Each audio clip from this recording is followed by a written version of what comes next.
Breakfast ata dire mi sa Jensan na terminal sa Bulaong.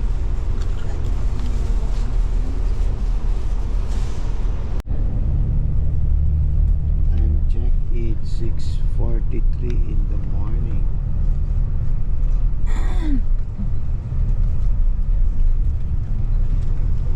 Sleepy.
Portahan sa kami.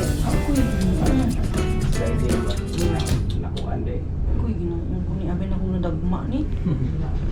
Ang tiil yan na. Na, sama da ini siya. Okay. Basta kain muna kami. Ayan. Balik kami 1 p.m. guys. Ang PM, balik kami. Para sa Kwana-Kwana. Dito. Tawat ni mabasa itong pagkain na oh.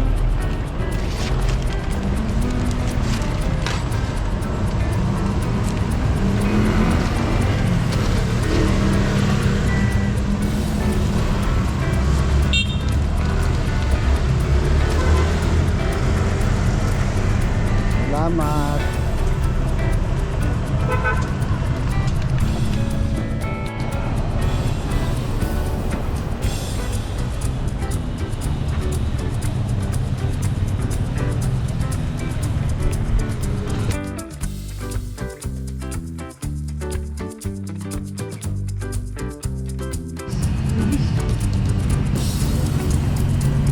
A.M. pagsamba sa linggo sa Davao.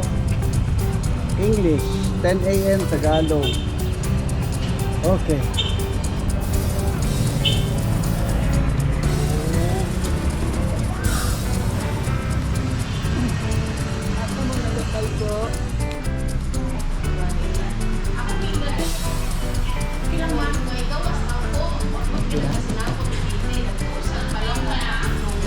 Balik ako November. Pero kailangan ni John 180.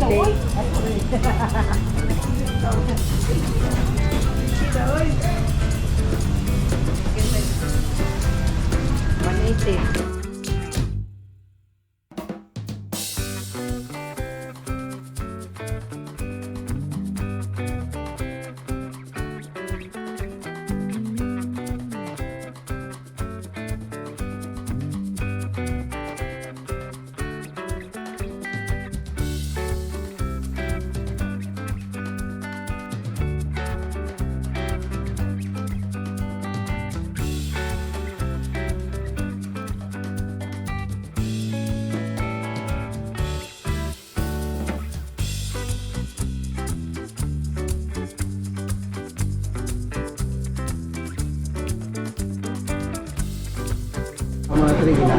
Oh. Okay na ako.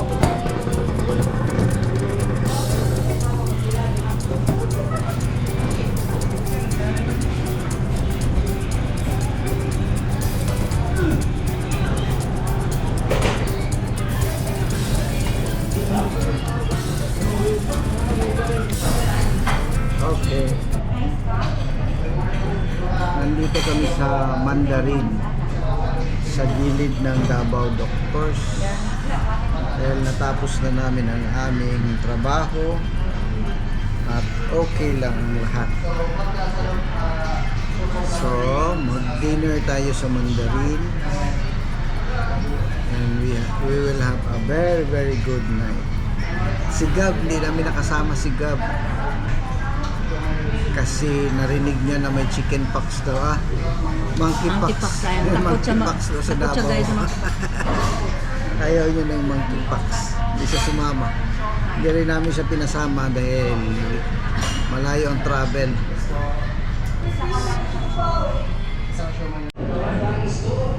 So nandito na po yung order natin.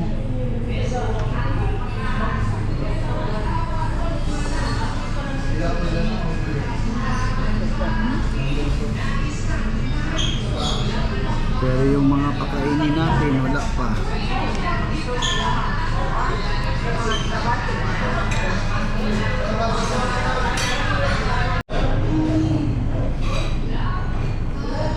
So nandito na yung mga inaantay namin. Ang tatlong itlog. Dito na sila.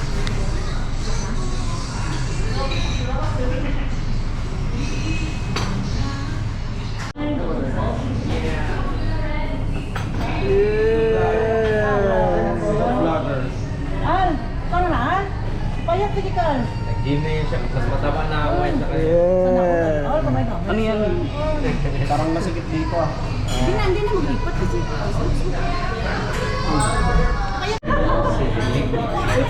Tama na ako matay, hindi na ako nakasuot ng Hindi uniform. ba? Ako na nakatanong matay. Ano, oy, maliit ko lang ulo mo, ano mo, payat ka no? Diba?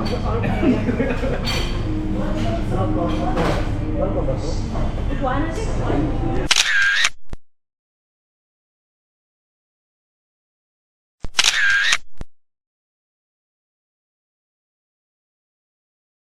Okay.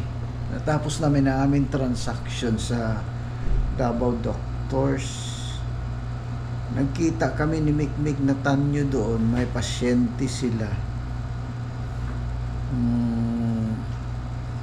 Tapos nakita ko rin yung kapatid ni Mary Ann Chu na lalaki. Kabatch ng kapatid ko na babae.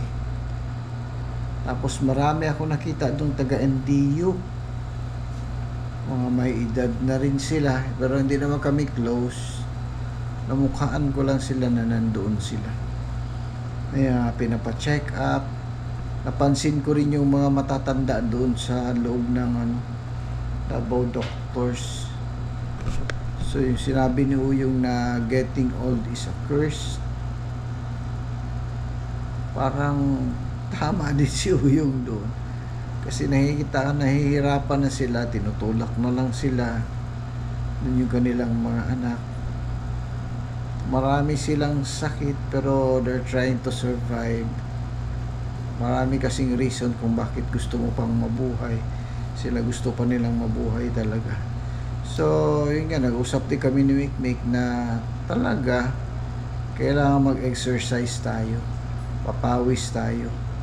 Hindi naman yung assurance na kapag mag-exercise ka hindi ka magkasakit, pero at least yung katawan mo makakayang lumaban kahit paunti-unti sa mga sakit kung talagang nag-exercise ka. So dito kami ngayon natulog sa Sampaguita.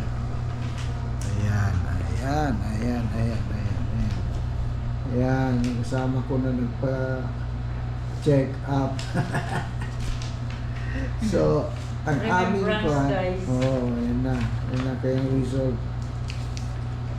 So, kumuha kami ng 2 bed na room. Kasi akala namin si Alexi dito matulog sa amin. Kaya lang, Sabi niya dito matulog. yun pala, naisip niya sasamba siya bukas. Kapuyan daw siya magkuha ng katunayan tapos ibigay naman. So okay lang naman ang mga reason. So kaming dalawa dito, isa-isa kami ng bed. Yan. Ito. Bulagay mo sa ano. Bulag sa inyo. So ang kuha na ito, ang room na ito is 850 pesos. So, lamig-lamig guys. Merong aircon. Yan, malamig ang aircon niya. Tapos merong 2 chair, pati table.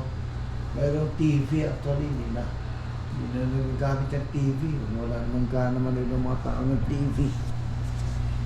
Okay, so let's call it a night.